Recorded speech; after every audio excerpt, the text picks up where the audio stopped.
Well, hi, everyone. We're going to go ahead and get started. It's really great to have so many people in attendance today. I want to welcome you to the first ASDD SIG. It's our inaugural Current Issues Seminar. And we're just so excited that so many of you have joined us this afternoon. This seminar is an effort by the SIG Membership Committee to increase engagement among the SIG members and also associates of the SIG outside of our annual meeting in November. For anyone new, please take a look at the SIG website, abctautism.com. I think Hannah has it up there on the slide. That'll give you more information about the SIG, as well as some really great autism and developmental disability resources. So I want to go ahead and introduce our speaker for the seminar. So Dr. Hannah Morton is an autistic postdoctoral fellow at Oregon Health and Science University, following the completion of her PhD in clinical psychology from Binghamton University in 2021. Her research examines the unique social experiences of autistic and neurodivergent youth, as well as the overlap and distinction of autism and ADHD. Hannah also maintains collaborations with several cross-institutional research groups, focusing on valid and meaningful outcome measurement in autism research and clinical practice, as well as the inclusion of affirming language and autistic voices within the field. And many of you will probably recognize her. She moderated a really impactful panel discussion back in November about different perspectives on ABA, and we had the chance to hear from a number of autistic adults and other stakeholders in the autism community. So we're so glad she can be here to lead a follow-up presentation today. Thank you, Amy, for that introduction. So I would first like to just share a brief overview of our talk today and of what we're going to be covering. And so first, we are going to start off with just a brief poll that Amy's going to share, because we would like to know, to inform some breakout rooms that we're going to be having later. If your primary interest is more in the area of research or clinical or teaching or administrative settings. So if you could just let us know your priority for a future discussion later in our hour, that would help us set that up.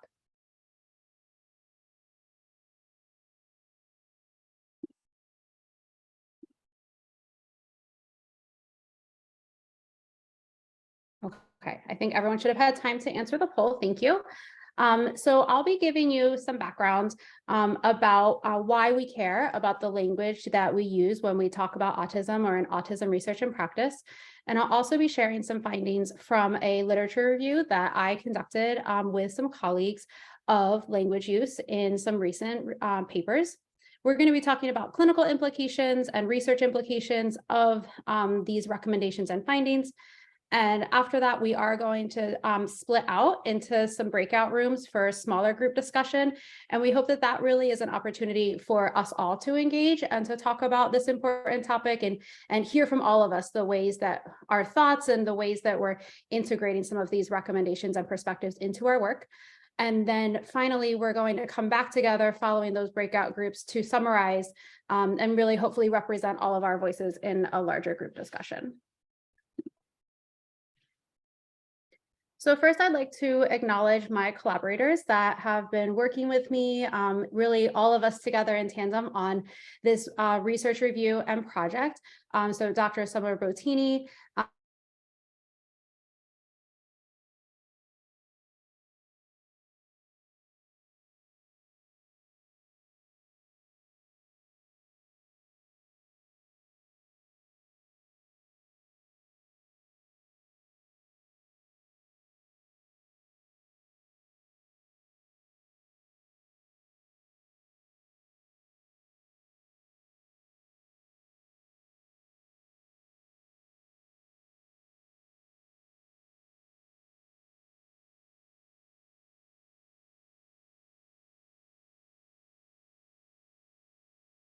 Sorry, everyone. I think we lost Dr. Morton. Just give me a second to see if we can reconnect with her.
people who are just joining, we are having a slight technical issue. Unfortunately, we lost Dr. Morton. She's attempting to reconnect.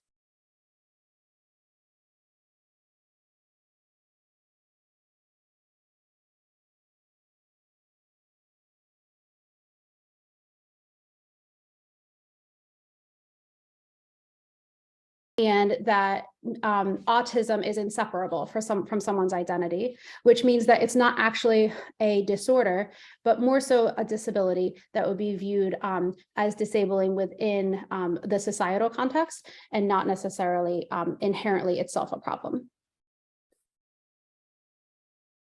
So it follows then that some of the language that we would use in a traditional setting wouldn't be the language then that would be aligned with a neurodiversity framework, given that there's these two very different ways of thinking about what autism is and the priorities within the autism field. So one of the most visible debates that you all are probably already aware of, and I've heard a lot about, is this idea of person-first language being a person with autism or with autism spectrum disorder, ASD, versus identity-first language, which refers to a person as being autistic, more a part of their neurotype and their identity. So this person-first language was prioritized within the disability rights movement, which was trying to separate a disorder or a disability from someone's identity and saying that a person is more than just their disability or their disorder, and that we should view them as people first. But the language preferences of actually autistic people seem to be more so feeling that that is a way to pathologize and a way to say that autism is not a part of your identity. And it's more so just an extra thing that would be disabling or that would be wrong and should be done away with. And so this IFL or this autistic person phrasing is a way to share that autism is a part of your identity or a part of who you are. And a way that we high functioning, for example, being low functioning, or as having a more severe version or a less severe version of something, you're suggesting that there's this linear dimension and that someone could be either more autistic or less autistic or high functioning or low functioning based on how many symptoms that they display. And the autistic community and the neurodiversity movement largely rejects this idea because autism is not a linear spectrum.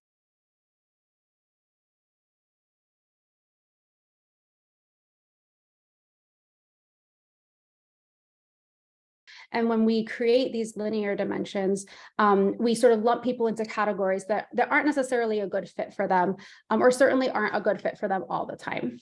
And so using descriptions of specific support needs is a way that the neurodiversity movement shifts that language, such as describing someone's verbal communication support needs or their daily living support needs, academic support needs, things like that. Another difference in this terminology and language use is the idea of intervention or treatment versus accommodations. And so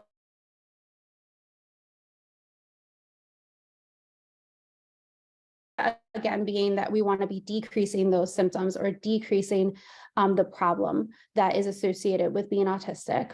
Whereas a neurodiversity framework suggests that autism as a disability should be accommodated and should be supported, but that we're not necessarily trying to change autistic characteristics or traits themselves.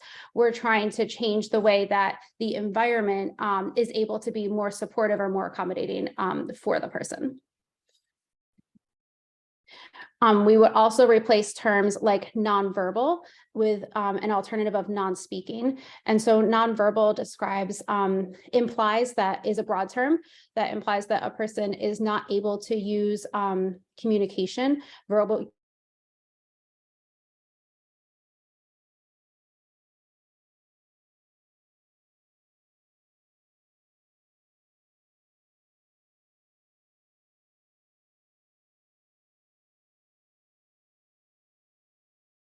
would gloss over that distinction and would be used to discriminate against non-speaking people.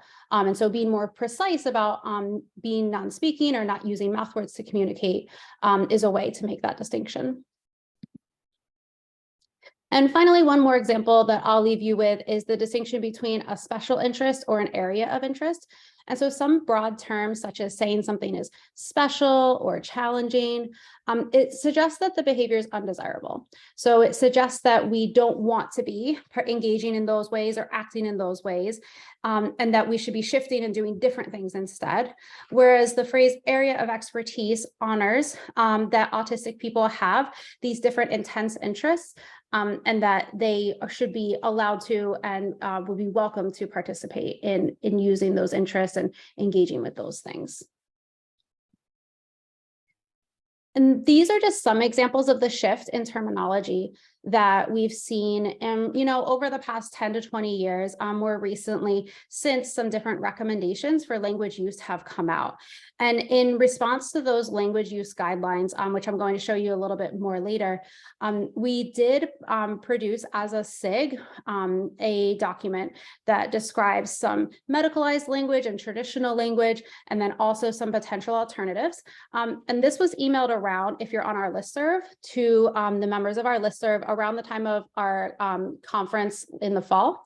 And then we're also posting this on our website and going to be expanding our resource section to include some more things like this.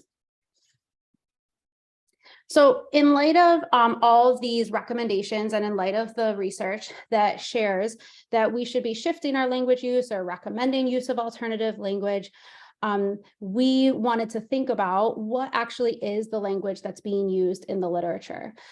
So there were some seminal papers published by Bothema-Budel and colleagues in 2021, and also some recommendations by Monk and Dwyer, others that we all have referenced or seen that think about what should we be using in language, but we don't know what it is that people are actually using. So first, I'm going to present to you briefly some findings from a review of the literature that our team conducted. And we looked at the literature that was published in the field of autism in 2021.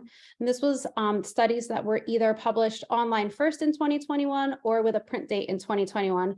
And we found 2,322 articles that met our inclusionary criteria of being an empirical study, and we excluded things like reviews and commentaries.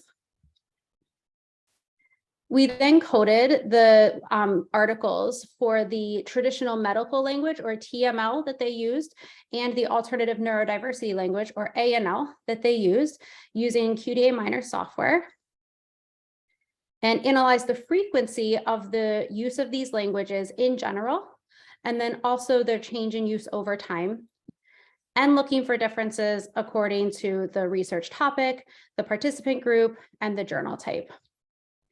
And today I'll be focusing on findings from these first two pieces, the frequency of the language use and the changes over time. And then we also have a paper with all of these analyses that are going under review very soon, and also a preprint that's going to be coming out with some really neat findings. So before I show you the results, I'm just going to briefly describe our language coding to inform your interpretation of what I show you. So we created a list of 70 terms based on recommendations from these different publications, the Bothema-Budel publication, Dwyer's work, and from Monk, that all are peer-reviewed recommendations for alternative neurodiversity language.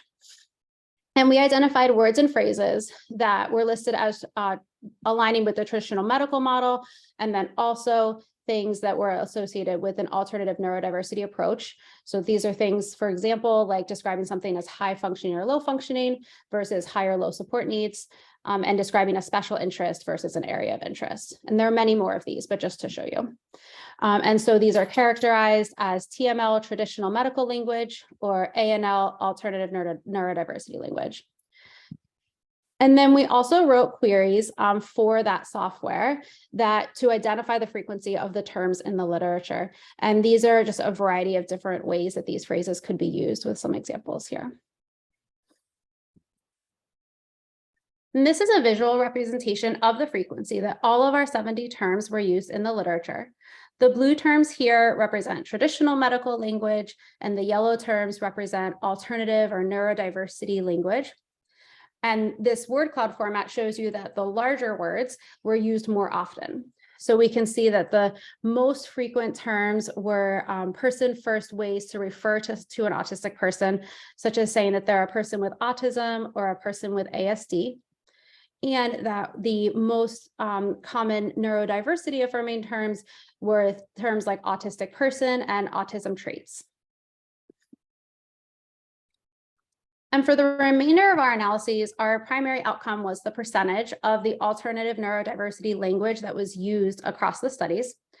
And this was calculated across the articles, or within each article first, as the frequency of the ANL neurodiversity terms divided by the total number of terms that were identified through our coding times 100 for a percentage. And then we examined ANL frequency across the sample and by our hypothesized predictors.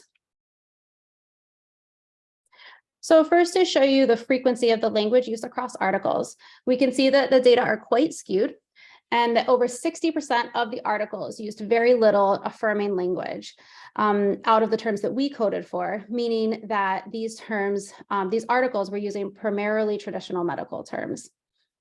And in the middle, we can see that about 20% of the articles use a combination of medical and neurodiversity language, suggesting that some researchers are using some combination of these terms.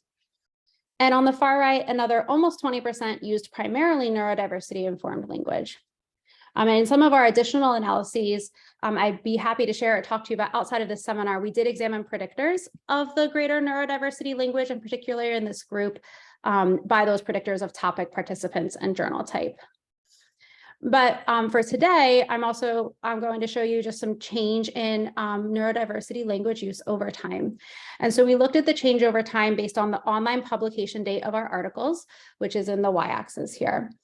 And you can see that there's a small positive correlation between the use of alternative neurodiversity language and the online publication date of the articles. And you can see that the online publication date varies a lot here on the y-axis. And that's because we looked at articles that included, that were published in 2021, either online first or in print. And so these very early publication dates are articles that went in print early of 2021, but may have been published online before that. And then these much later publication dates are articles that were online first at the very end of 2021. And some of those are still coming out in print now. And then also highlighting this date for you, September 2nd, 2022 is the online publication date of the first language recommendations paper from Botema Butel and colleagues. And so if we expand, just looking at the articles published since the first set of guidelines was released, the relationship between ANL and online publication date remains a small and significant positive effect. And we can see this trend a little bit more clearly by condensing that y-axis. So there's much more that I'd like to show you, but I'm going to transition to talking about the implications of these literature review findings, as well as language use recommendations more broadly for both research and clinical work, and then hopefully to inform our breakout discussions. So we found that almost 2/3 of the recent literature is still using primarily medical language, focusing on pathology or risk that when they're writing about autism. But we do see that there has been a small and positive shift towards the use of neurodiversity informed language, or ANL. So these findings highlight this emerging shift that we're seeing in growing attention to this topic, and also the potential impact of these published language guidelines, and also some guidelines that some journals are starting to adopt and that we're seeing come out in the field. But neurodiversity informed work is much broader than the language that you use to write up your analysis results or to write your treatment plans or assessment reports. So let's talk some more about some more tangible implications for your research and practice. So in the research context, the language and content used in the peer-reviewed work sets the tone for other researchers, and it's being consumed on a really large scale, right? So peer-reviewed research is a position of privilege that's used to inform teaching, it's used to inform clinical work. In addition to the actual phrasing you use in your papers and grants, this includes many aspects of your study design, maybe even your research program and the research questions that you're asking. So traditionally, research has sought to identify a cure for autism or causes of autism and ways to treat or reduce symptoms or impairments. But neurodiversity-informed work centers the perspectives of autistic people. And when autistic people are asked their research priorities or the questions that they would like answered, they say they want research that has direct relevance to their lives, their real-world experiences, including things like co-occurring conditions, health and well-being, adult transition, and lifespan issues. And relatedly, researchers should also consider the utility of comparison groups. So this means things like thinking about the directionality and implications of comparing a group of autistic people to another group. And so if you're including groups of non-autistic people for comparison, thinking about how they're being used. For example, if you're comparing autistic strengths and differences, or if your focus is on finding ways that autistic people are not as good at something by comparing them to another group that might be better at something. And so assuming that the comparison group is the norm or is the reference that autistic people should be meeting.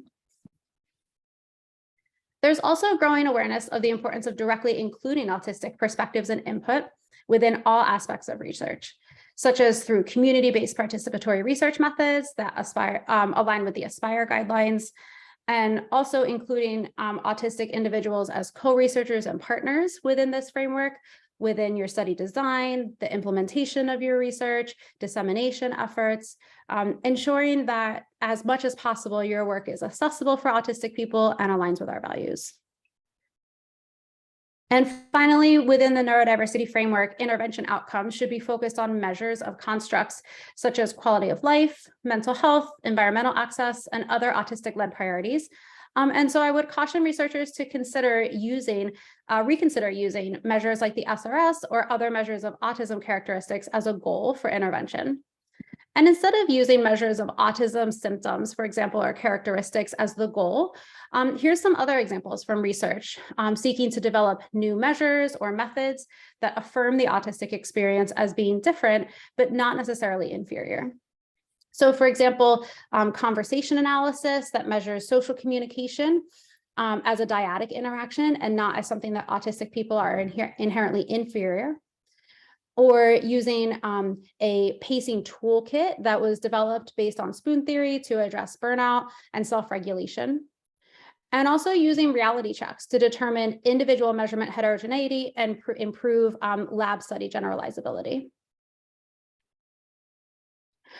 And so clinically, there's also some important implications here. We know that many of the methods that are considered the gold standard for autism assessment are based in a traditional and pathologizing view of autism.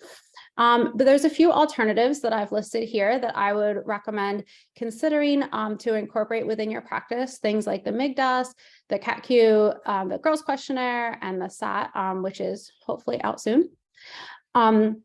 And then additionally, within clinical practice, it's really important to be incorporating autistic self-report whenever possible. And a lot of these measures here do that, but more broadly conducting interviews with autistic people or gathering information from autistic people as far as what their priorities and what their goals are, rather than assuming that parents are the primary respondent or using parents as the authority on what their autistic child is experiencing. We also see a shift within the neurodiversity framework for using a strengths-based approach. So rather than assuming that an autistic person cannot do something, or rather than assuming that we should be fixing or changing an impairment, looking at the things that autistic people do really well, and then also incorporating some strengths and preferences within our work and showing that their perspective and their orientation can be considered the dominant view. And this also aligns with when we make therapy goals, in that our goals shouldn't necessarily be to decrease the autism, right? Autism as an identity isn't something that is malleable in that way or that can be changed in that way. And trying to do things like that, there's literature that leads to a lot of burnout and camouflaging and negative outcomes, mental health-wise, suicidality across the board. So therapy goals and intervention should be things that are trying to support mental health and well-being and that also are identified by the person that we're working with, or to the extent possible, are goals that they've said that they want to use, or are goals that otherwise they've expressed an interest in. So as I give this overview here, obviously this is very brief, but we do want to transition to some breakout rooms. You should have received an email with some discussion questions that Amy sent around. And what we'd like to do is we'd like to have you take some notes in your small groups and then be able to come back together to discuss what you shared together. And then we would also love for you to email, if possible, that document back to us so that we can combine your experiences and your views into something that can be shared with the SIG. So we'd like to ask that you would self-assign to a breakout room based on your birthday month and the focus that you would like to talk about. So we have research people, clinical focus, and if you would like to, if you're primarily in a teaching or administrative role, those are 3 ways that we can sort of shape our communication and our discussions. And I think Amy's going to be opening up those breakout rooms for us. Yep, they're open right now. So go ahead and select the room that applies to your area of interest and also your birthday month. And I also resent, if anyone's missing their PowerPoint slides, please feel free to check your inbox. I just resent them to your email. Perfect. Thank you, Amy.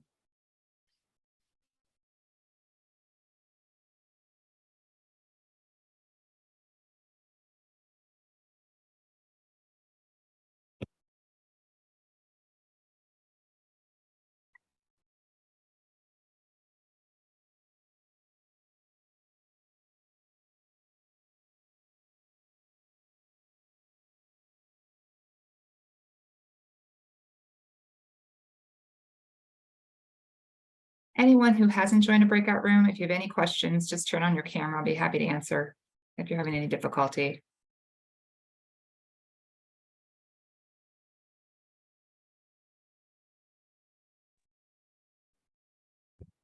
Can you say which group we're supposed to join? I'm just confused with the dates. Sorry, I had to pick a child up.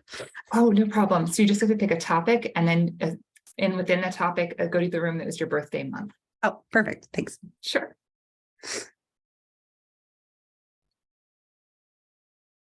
So sorry about the tech issues, Hannah. It's not your fault. I'm sure that it's my internet and it's just such. No, I think mine was an issue too there for a while. It seems like it leveled out though then. Awful. Okay, well, my birthday's in April, but I'm going to go to this July, September research one because there's only 2 people. Got it. Okay, so we'll reconvene in about 25 minutes. Can you set the timer on the breakout rooms? Is that a thing? Oh, I didn't know about that. There's a timer. Sometimes people do that. I wonder if I had to set that up beforehand. Okay. Well, You know, we can, I mean, people know that it's till 5:30, so I think that's fine. I can do a broadcast also if you want me to. Yeah, do that. Yeah. 5:25. So a broadcast at 5:24 that they're closing in 1 minute. Oh, wait. How about that? Oh, wait, it's supposed to be until 5:15. Okay. I didn't know if you wanted to extend it since we're a little running behind. No, I just was confused. Okay. So Okay, so why don't we just do a broadcast that we have until 5:15? Can you do one now that it's until 5:15 and then do another Sure. one right before? Like Sure, when I'll do it's it like a right minute now. left. Okay, I'm gonna go to this research one and help these 2 poor people that are by themselves. Okay. I'll join you then. All right. Bye-bye. Okay. Okay, bye. I'm gonna send a message.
people with autism. Oh, hi. So different people preferring different terminology. So some people with autism saying autistic, others saying they want to be referred to as person first. So I've seen a lot of like difference within people within the community.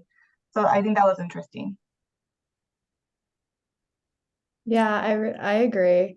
I'm pretty new to learning about this, so for me it was really interesting to kind of hear the different perspectives and just sort of like learn a little bit more about the language and the literature. I think it's really interesting research. Sorry, I didn't mean to cut anyone off. I just saw you were a little bit of a smaller group, so I thought I would join. Yeah, I think we had some others, but then I don't know what happened to them. Oh no, okay. I guess for me, something that I found that was interesting was when she spoke about the different measures and how autistic individuals may want, I guess with more in research, to focus more on their experience and not really on trying to measure like autistic traits. So I just was thinking about how that might then be useful like clinically when you might be either diagnosing or like just tracking a patient that you might have been working with, for a long time, and thinking about that and picking certain measures and what might be meaningful to them, like the client therapist relationship or, the testing relationship, things like that, and picking certain measures to understand their experience. Yeah. Yeah. I completely agree, Twanisha. I'm not really familiar with some of the measures she mentioned, so I really would like to learn more about them. Yeah, I never heard of any of those. So yeah, that I found that interesting. Yeah, I wrote down the name for the mag one. Just look it up. Same here, same here. Do you guys want to go to the next one? That'd be great. Okay. What change have you already made or plan to make in your use of autism-related language?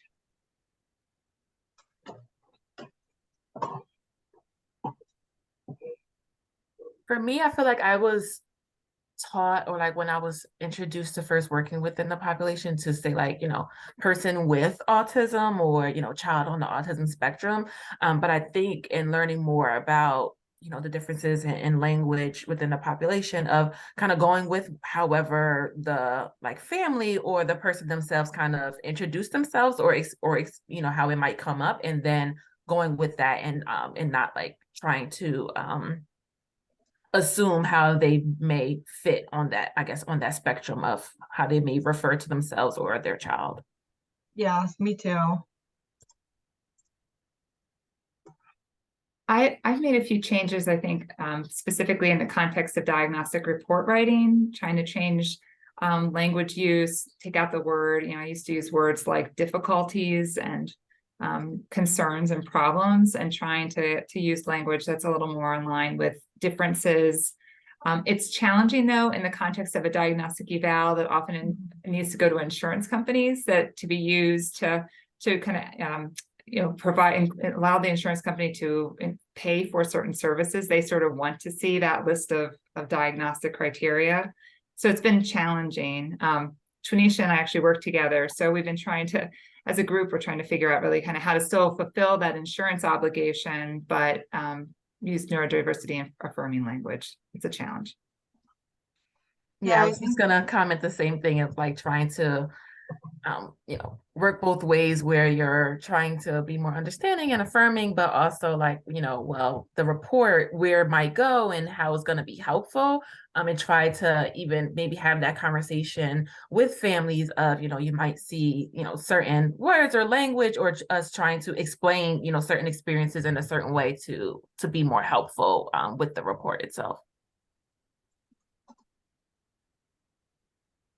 I agree on all of that. On the same page. And the next one is, what other diversity affirming changes have you already made or plan to make in your work? I feel like that's kind of similar to the previous one. I know that I've tried a lot of times when giving a diagnosis to parents, they'll ask like, are they high functioning or where are they on the spectrum? And I've tried to kind of like share like, you know, some people in the autistic community don't really like the word high functioning, low functioning, and they like prefer talking about levels of support. And then I've tried to also kind of like not look at all like the behaviors in the DSM as like bad. It's just like a characteristic that they, you know, sometimes they like to flap their hands when they're happy, or you know, they have an interest in this that might help them like in a career in the future, and just trying to like make those things a little bit more positive when I'm kind of talking about the diagnoses, to kind of just help parents see that it's not like, no, these things are bad and these are the things you need to change. I completely agree, Maria. I've been doing something similar, especially when you talk about like their interests there, or when, you know, it's like, oh, they can be very focused, you know, or keep their attention to certain things, and thinking about how that might be helpful when they're older, and thinking about and finding, you know, a career, or just, you know, where they may fit into society, and keeping that in mind and trying to find those positives as well. Something I would like to do, and I haven't been able to, is I'd like to be able, when I'm providing a diagnosis to families, you know, I do still kind of go over things that are differences. I would like to have kind of, we have a slide that kind of shows those differences. I'd like to create a slide that also shows a lot of the strengths that are common in kids with autism, and sort of try to blend that in. I unfortunately have not yet done that, but it's something that's really a goal for me in the near future. I think we unfortunately have to close the rooms. Does anybody want to quick do the last question? Describe the question or barriers you have encountered in your own neurodiversity informed work, and how you have addressed these. So anybody? Well, one is definitely that insurance company thing that we mentioned before. Yeah. Yes. And funding, like government funding, for like to increase assessments and interventions. Right. And I don't know, has anyone gotten any pushback from parents using identity first language? I've just wondered how that's being received by parents. Nobody's spoken to me about it, but I've just wondered about it. I have tried like, and so I don't know where I fall, if I'm like being like in the medical or the identity first. Sometimes I'll kind of say like they fall on the autism spectrum, which is probably, I guess, more on the medical model than the identity first. So yeah, I don't know. You know, I haven't had any parents push back either way, but sometimes I more so say like, you know, with this or that, you know, after going through more of the criteria, saying like, you know, agree that a diagnosis of autism spectrum disorder will fit for, you know, child. And so I kind of maybe don't say it in either direction, so then parents aren't pushing back, or like, you know, don't want to be like, oh yeah, we're saying yes, your child is autistic, or your child, you know, is someone with autism. So I haven't said it in those words. So yeah, I haven't had that pushback. Yeah.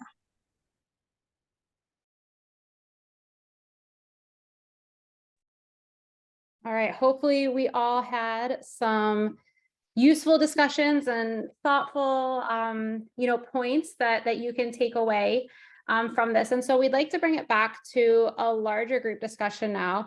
And if you're able to, keeping your video on so that we can participate and maybe share some of the perspectives that you talked about in your small groups, and that also that we would all be able to participate now as a larger group in thinking about these issues, asking each other questions, asking for follow-up. So it would be great if we could take maybe 1 minute for each group to just share one piece that was salient to you or that stood out to you. Maybe starting with, I think there were 2 clinical groups listed at the top, and then we have a few research groups, and then 1 teaching or community. So the first, the earliest born clinical in the month, if you would share a thought or two with us.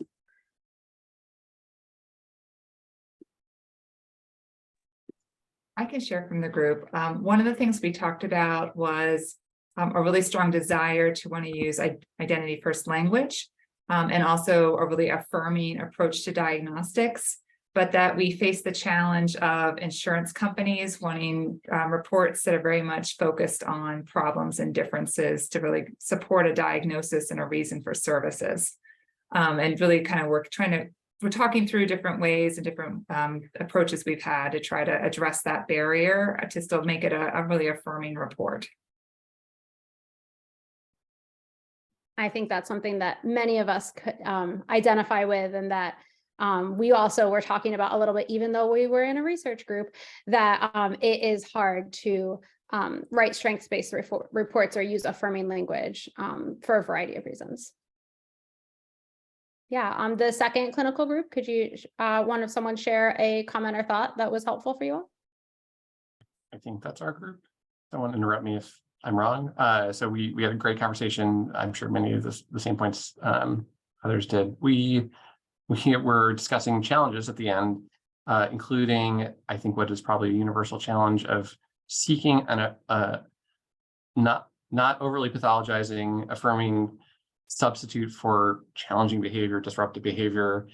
When, if you're talking about a specific behavior, like he's hitting me a lot, that's not, something that's working at home, we can say hitting. But when we're talking about sort of many of them, or sort of a class of behavior, I've received, feedback that challenging behavior is not maybe our best choice, but all of my alternatives are also on the list of not great choices. And so we'd be curious what others have encountered. At the end of the day, that's not necessarily something that, when I'm working with an individual patient, they are necessarily giving me feedback on. They may tell me what they like to be called, but they're not going to tell me, I prefer my behaviors to be described X. And so I think professionally, we need some guidance there.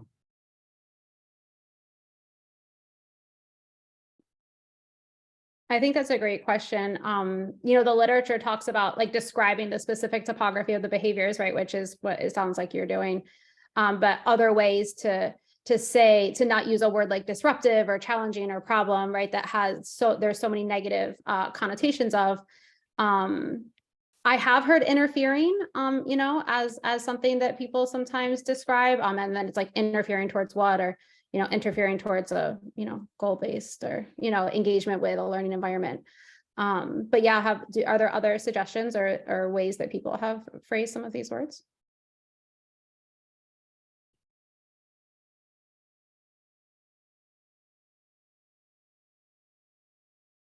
You don't have the answers? No.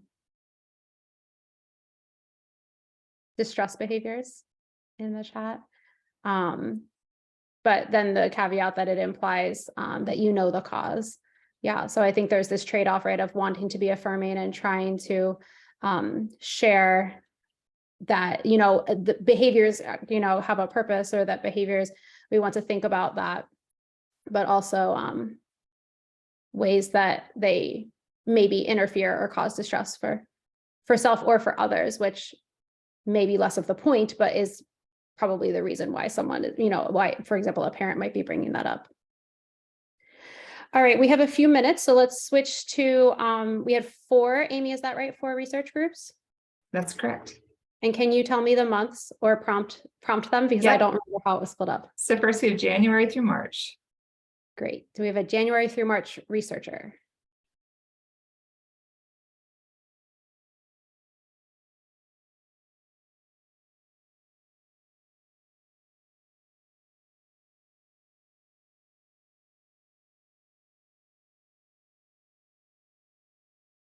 They may not be here. I don't know who was in those groups. Who was the second group? The next was April through June. Okay, April through June researchers. Share a thought with us. That's us. Does anyone else from my group want to speak? Go for it. All right. Okay, well, I was so focused on who was going to speak, I wasn't thinking about what I was going to say. But we had some good conversation about how even when you have a mindset shift in one area, sometimes it's hard to catch up in all ways. And one thing we were talking about was using older data that, is either, not represented in an affirming way or not representing, like we talked about, not emphasizing participatory research or self-report, and how it can be a challenge to think about reframing that when the person that you were when you designed the study or the person that designed the study wasn't really thinking in that way. We didn't come up with any perfect solutions. Sorry. Yeah, I can definitely relate to that. Or I look back at like my papers from grad school and I'm like, oh no. But I think that we talked about that a little bit too. I'm the third research group, so I'll jump in with that. And maybe then if others have thoughts to build off of that. But one of the things that I talked about was the difficulty or just the things that we're thinking about as we think about publishing this review paper and thinking about the way that we frame things and the way that we set up our intro and discussion has a lot of implications. It's not just the data itself. So I was thinking about that even, using the same data set. So Kelly, to your point, even using an older data set, you can do a lot of different things with it. Right. And so even if you have measures that maybe are like an autism symptom measure or an autism characteristic measure, right? Can you use different language and can you ask different questions that it still matters that a person is autistic, but that maybe we're not looking at like, did the autism symptoms decrease? I'm looking at like in this autism population, like what other measures do I have or what other ways was I, using or manipulating data? It is, I mean, right, it's a little bit different maybe if like it's a intervention that was specifically like, social skills interventions, things like that you might have a little bit of a harder time shifting some of that.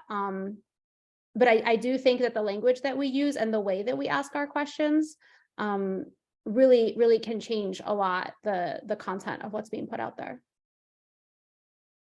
Do other people have thoughts or experiences with using older data sets or your past self? Designing things or asking things that then we're shifting to try to be more affirming. One thing we talked about in the April to June group was the sort of challenge that goes along with that and like my group, we have made some of those shifts and are now getting to publishing and realizing there's a lot of just methodological language, things you would expect from like if you've been doing a lot of large data to doing more smaller data type stuff, that you're learning a lot of new things on the fly as you're incorporating things, and that presents some challenges. Yeah, absolutely. I'll add to what you were saying, Hannah. I think Kaden made a good point that sometimes it is about like, how can we rephrase the way we're talking about this and change the language, but that sometimes Kaden was saying he questions like, okay, is that enough? Like, I'm changing the way that I'm talking about this, but is the content still inherently harmful? And I think that's where I'm writing a paper right now that's like based on an old project, like my thesis, that I'm like, okay, it'll just be easy to change the language in here about how I'm talking about this. And actually it's been a lot harder because I just feel like the premise of the question I was asking is inherently like, ableist. And so while sometimes there are ways to like finagle just the language, that it is also sometimes like you really have to struggle with the content of the question you're asking. Absolutely. And I'm wondering, and I think that, it takes years for all this data to become available, right? Like we're analyzing data that we've collected from however long ago. And so as we now are thinking about these approaches, would I design a future study differently? Yes, absolutely. But now we're going to see this trickle down, right? Maybe like 5, 6, 7 years from now, that's when we're going to be writing all these papers. Because that's how long it takes from, that initial study design to be really able to turn around and get things out. Okay, our last research group, a thought you'd like to share with us? I can talk if nobody else wants to. So we were actually just even for the first question with starting to talk about things that were surprising to us about what you presented was, that you did see a little bit of an increase after that paper in 2020 that started using identity first language and but we were kind of surprised that it didn't change more than that. And maybe that goes back to what you were just saying, Hannah, like it takes a little bit of time because there's such a delay in how long it takes us to research things that, like, you know, perhaps those are papers that came out or were written or submitted even before that. These papers have started to come out, putting forth, like, making sure that we're using that language. But we still kind of thought it was interesting and surprising to see. We had some other topics that kind of have echoed what other people have said too. So it feels like a big shift. And I think in my spaces, like I don't run in those traditional spaces so much.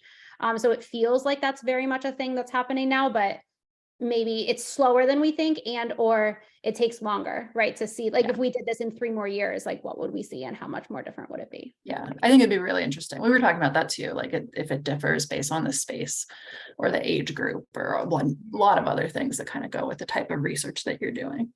For sure, it does. We have some of that. Yeah, it differs by journal, it differs by participant and by topic in different ways. Okay, and then finally, our teaching and administrative group. One final thought to leave us with. Hey, I can talk about ours. So the most like surprising and meaningful thing, like we all talked about, the person first versus identity first, nonverbal versus non-speaking, and then also special interest versus areas of expertise, because at least one person in the group like hadn't heard of any of these. Particularly, like we had heard of like nonverbal and non-speaking, but we didn't know the difference of it. And we had actually just most of us had like never heard of special interest being used in a negative connotation. So that was actually very interesting because I actually use that to refer to myself often. And then some barriers. One person said that it might be like awkward or like cause conflict to like ask parents, especially like how they prefer their child to be referred as, and some of them could get very defensive about it, or it might just make an awkward conversation. I actually in the past have had like colleagues ask about functioning labels, so I was able to share with them like the research on like how neurodiversity movement prefers like support levels to describe it, and how it's also more accurate to like describe like the needs of a person. Sure, and I would direct you all to think about those language guidelines also, like you're saying, in the context of a person's personal preference. So what a marginalized person uses to refer to themselves or describe is fine. It's whatever they want it to be. But if you're not a member of that minority group, then that's when we're either asking questions like, hey, how would you describe this? Or trying to use the language that seems to be most affirming at the time. Just because we don't know, right? Or we can't presume. But the ownership of the language is whatever the autistic person wants to be using. Okay, so we are at time, and I really appreciate all of your participation and comments. Obviously, this is something that could have gone on for much, much, much longer, but hopefully is a good first start into thinking about these issues. We will be sending around a post-seminar survey to try to think about some resources or what you were thinking about and views.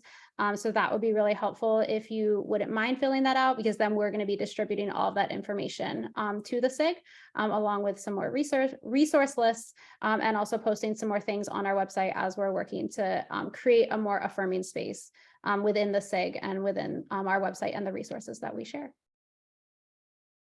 And feel free to email me or email the team or follow up with us with questions or for future discussion. Thank you all so much for coming. Thanks, everyone. And we'll resend that link to the post survey through email too. I think some people are getting some error messages, so we'll send it to your email. Thanks, everybody. It was great. Thanks so much, Dr. Morton. For sure. Thank you.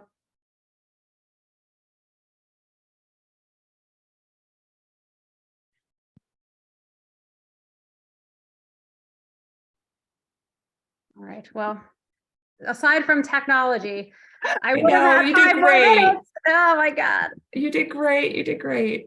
Yeah. I think it was a really good conversation. I think The room I joined was having some really good discussion. They actually didn't need me. They were doing great. Yeah.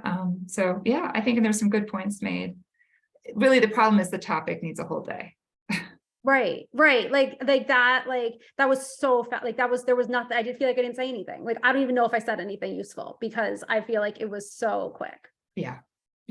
But I mean, on the other hand, there's no way people would have given us that amount of time. So I think we did the best we could. Right. So yeah, it's an opening, and glad I've gotten a couple people that emailed their slides and said it was a great session. So Great. I took some notes as well. Because there were only 3 people in that group that I was in, but I'm going to email you also. I just took like a la carte notes, which I think is fine. I don't think Great. we can group them however. Great, But I'll absolutely. email you mine as well. And then are you able to send around I'll send the that post survey? link Perfect. once I make sure it works. I don't know why it's on. Yeah, it's weird. It's like adding, I mean, you could send the full one that you had. I think it's like your email, I think or your thing is adding something extra to it. Yeah, it's like some sort of firewall or something. I don't Right. understand. And I'm not sure what that. I'll do it a different way. I think this should work. Yeah, just sending the actual like content itself should work. Okay. All right, sounds good. Well, thank you so much, Amy. Thank you. I hope you have a good rest of your day. Thanks so much. You too. Take care. Bye-bye.